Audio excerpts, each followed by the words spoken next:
Well, hey folks, especially you guys out there in the mortgage-related field, hopefully I saved you from losing a lot of borrowers last night because I put out a video saying lock it, guys.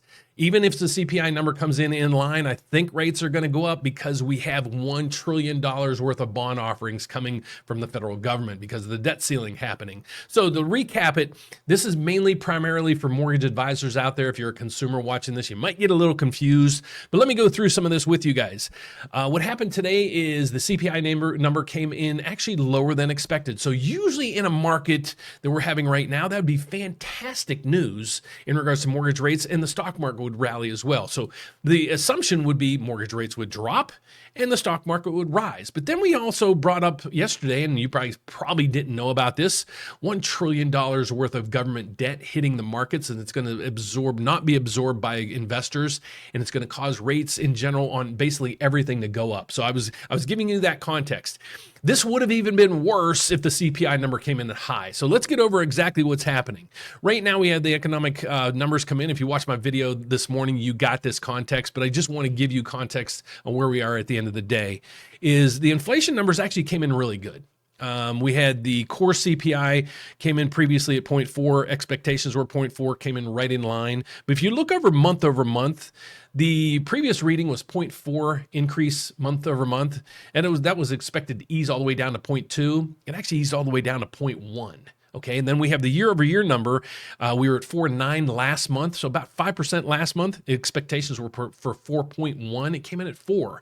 So the first thing I'm thinking, okay, that's great news for a lot of things. But the problem that we have is, and I'm going to reiterate those, right through here is where inflation numbers were.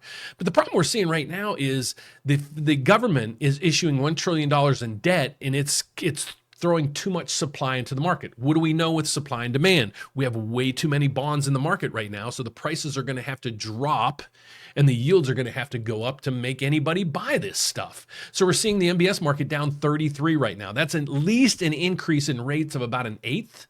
Okay, so hopefully we saved you from having to call back your borrowers, this morning or yesterday or tomorrow saying, sorry, we didn't lock you in. And your rate's a quarter higher than it was when we quoted you 2 days ago. So hopefully I saved you guys a lot of face on that one. We are working on a website to give you guys this information live as well as special alerts. And I'll come in every day, give you guys some guidance on what the market's going to look like. So let's get over to the Chicago Mercantile Exchange. Here's what the probabilities tomorrow with the Federal Reserve. Are they going to raise rates or not? We go to the Chicago Mercantile Exchange right here. If you're new to the channel, I'll go through this.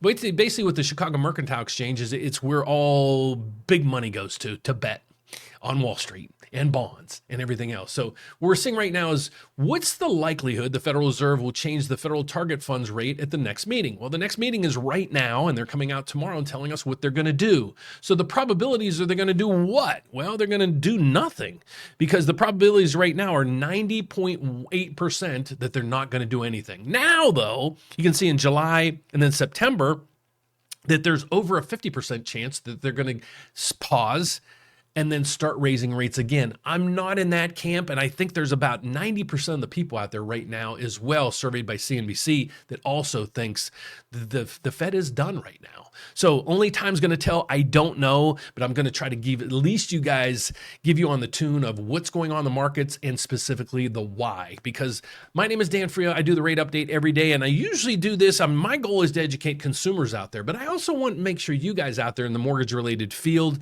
and our realtors out there actually know what's going on with mortgage rates, mortgage programs, and that. So if you're a YouTuber out there and you're in the real estate niche, please reach out to me. I'd love to coordinate or collaborate on some videos with you, get your thoughts on the market, and maybe even have you on a live event with us to discuss what your thoughts are on today's housing. So thanks for watching, guys. If you like my videos, all I ask you to do is give me a thumbs up, subscribe down below, hit the bell. Every time I post a video, you get an alert. Thanks for watching, guys. God bless. I'll see you tomorrow morning. Bye-bye.